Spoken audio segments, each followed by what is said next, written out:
Welcome, here I've got Motorola Moto E7 Power and I'm gonna show you how to change photo size in the camera app at this device.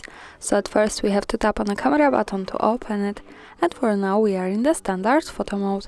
From here let's go to the right corner. When we pick this button we can open the advanced camera settings. Here at the first place we have photo size option, so let's pick it, and now we can pick between 3 sizes. The first one, which is now 13 megapixels with 4:3 ratio.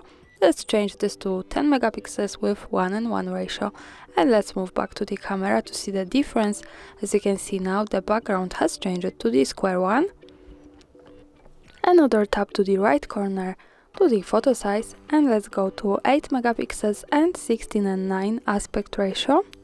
And in the preview now we can see this kind of view. And of course, to go back to the standard one or pick another, we have to go to the right corner to the photo size and change this to whatever we need. So let me go back to 13 megapixels with 4:3 ratio.